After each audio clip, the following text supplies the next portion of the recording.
Hello, true duelists. YGO Strats here, in the series I made to milk the most money possible from the green screen that I bought. Welcome to Why Not Play, a series where I talk about why I play and why you should play various decks. This week, I'm talking about Gladiator Beasts, one of my go-to decks to insult, only because I wanted so bad for them to be better than they are. Gladiator Beasts are another old archetype. They were the deck to beat once upon a time. Once upon a time, of course, being 2008. A simpler time 2008 was. Dark Knight Mania. Why so serious? Shoddy hit the floor. Apple bottom jeans. And the entire economy collapsed in the worst economic crisis since the Great Depression. Oh, and Yu-Gi-Oh! Was run over by its first significant furry deck. Truly dark times.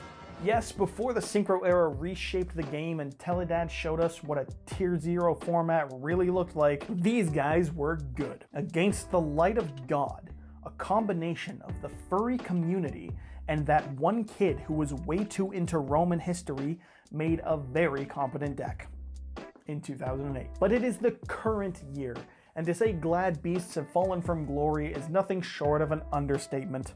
The most recent success I can find from them is a 2019 top 8 at a Pro Play Games Dallas. And before that, they had one top in 2014. They are not a top tier deck anymore. So why play them? Nostalgia. Remember 2008 before the market crash? How about Dark Arm Dragon and Geyseris ruining Yu-Gi-Oh! I don't, because I didn't get into this game until around early 2009 or so this reason does not apply to me at all. I play it because it's one of the few decks in the game with a truly unique gimmick. The concept of tagging out to swap into a new card at the end of the battle phase is not present in any other archetype. It's also not very good or relevant in the modern day, and the new support kinda helped make it so you don't have to use that to make your plays, but it is there and it's special. The archetype is one of the endless recommendations from me that are solid for local plays, something you'll hear often if you watch this series, because I personally like to play decks that aren't the meta pick, and my wallet loves me for me not to pay for the meta, because the Adventurer engine is stupidly overpriced, and Prosperity, and Droplets. And even Lightning Storm is still expensive. I'm a cheap guy, dude. It's just cardboard. Can't fault me for this shit. It's not hard to see why the deck was strong in its day and why it can be decent today.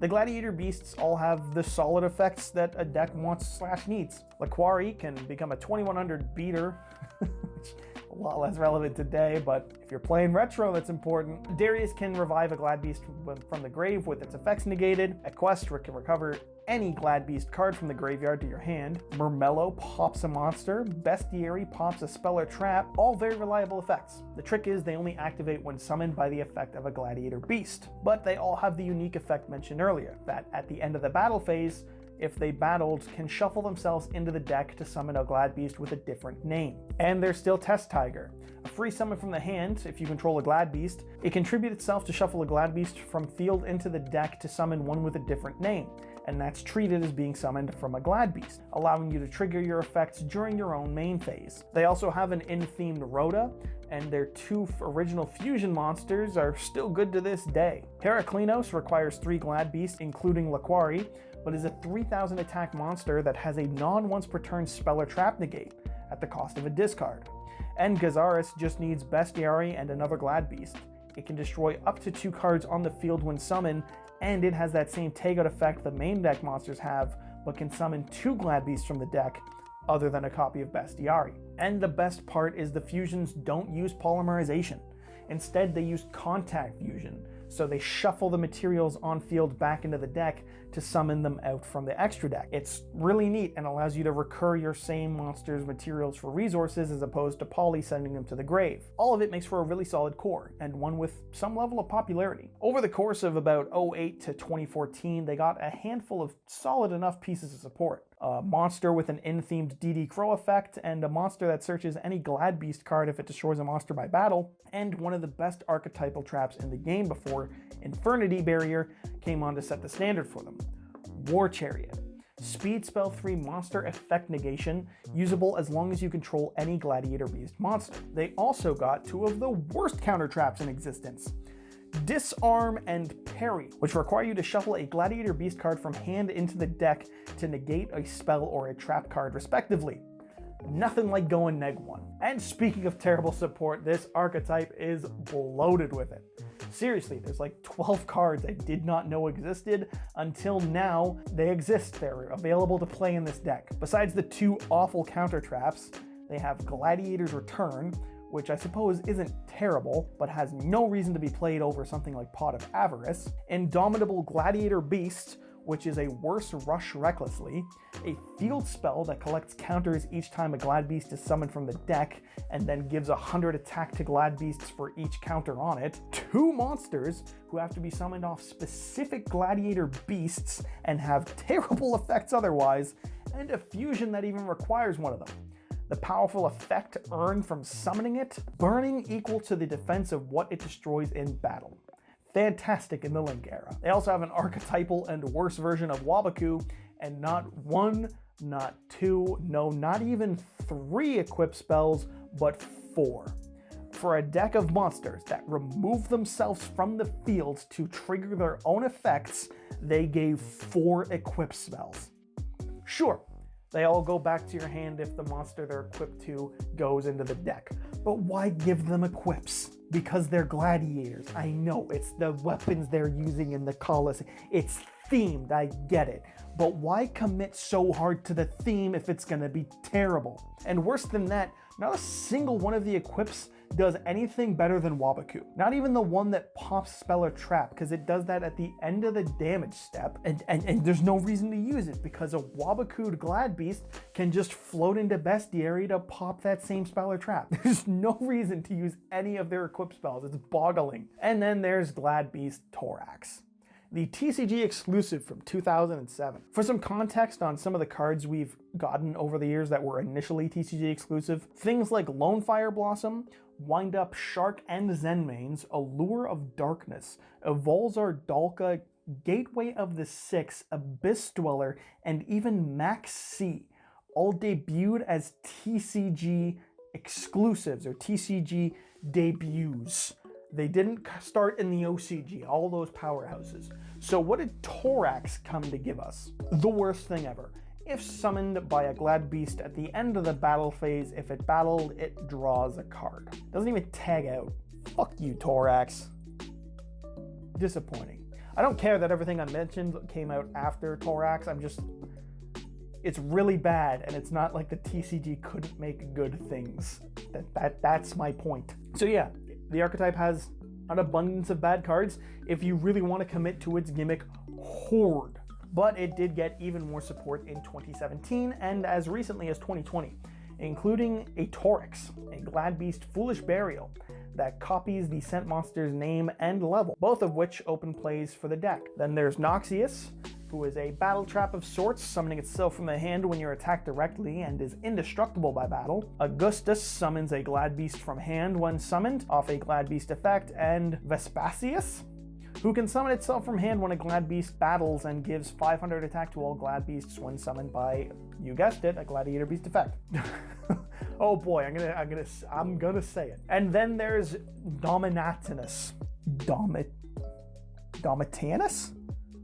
Domitianus, the new boss monster, who needs 3 monsters to make it, including Vespasius. Once per turn, for no cost whatsoever, you can negate and destroy a monster that activates its effect. And it also makes it so you choose your opponent's attack targets. It does also technically tag out back into the extra deck to summon 1 monster, but that will rarely happen. They also got 2 link monsters, Dragaziz, which makes it so your Glad Beasts can't be destroyed by battle if they are the ones attacking, and can tag out for 2 Glad Beasts, and Test Panther, the good link monster. It adds any Gladiator Beast card from deck to hand when summoned, and once per turn, you can shuffle a Glad Beast into your deck that you control to summon another one from deck, acting as being summoned from a Gladbeast. It's essentially a Link Test Tiger, hence the whole test part to its name. And they also got an in-theme monster reborn that can summon from the hand or grave, a quick play to shuffle materials from hand, field, or grave into the deck to cheat out a fusion monster that would use those same materials shuffled into the deck, a trap card to pop monsters on the field up to the number of differently named Gladbeasts you control, and a sadly unsearchable continuous spell that makes your monsters untargetable other than in the battle phase, and once per turn, if you summon a Gladbeast from the deck,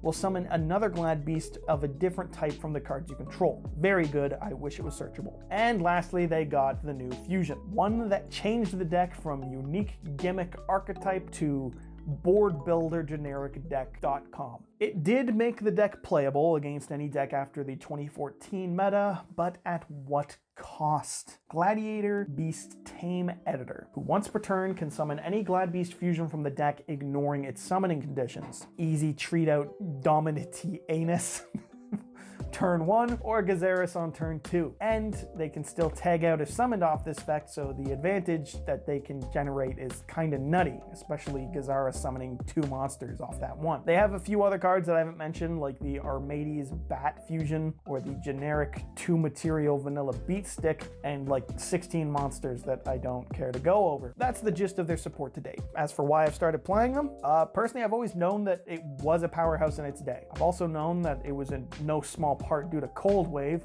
but still every deck could play Cold Wave when Gladbeast could, so there had to be a reason they shined brightest during its time. So when they inevitably got support in 2017, I was excited. And then they got even more in 2019 in Chaos Impact, and the hype was real. A new boss monster, a new test monster to go off in main phase 1, and a combo beatdown deck.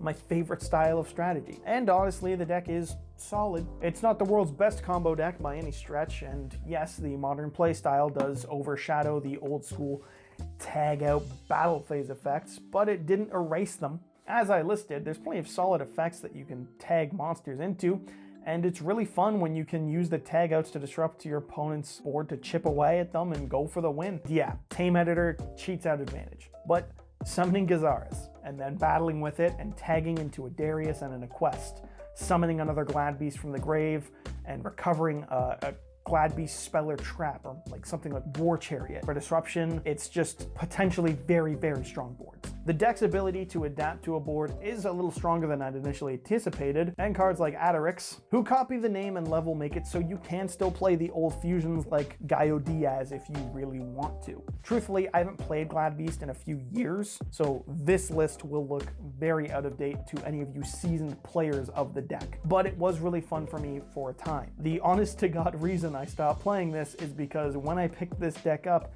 is when my friends all started to get themselves copies of Ash Blossom, and Bunny getting ashed is the worst feeling in the world. That being said, the nature of rabbit decks is to draw multiple normals in your opening hand, but with Link Spider in this deck, it makes it so it's not bad. That'll actually get you to test Panther, summoning the bear into Link Spider, summoning the second bear into Panther. Panther searches the Reborn, Reborn bring back a bear, and you off to the races. Really, the unexpected dies and the bunnies make getting to test Panther easy and pretty reliable, and as long as Ash doesn't exist, you'll have a fun time. Editor's effect to cheat out monsters is a soft once per turn, meaning if you link off with it and then revive that same editor, you can cheat out another fusion on that same turn. The best board I can ever remember making, I think, was a 3-material Appaloosa, Dominatinus, and a War Chariot. Fun fact, that board that I built lost so damn hard to spell and trap. It also does have access to Titanic Galaxy or Numeron Dragon OTK through Draglumion, and Thousand Eyes makes for good board breaking and link material for Panther. It's a fun and mostly inexpensive deck in paper,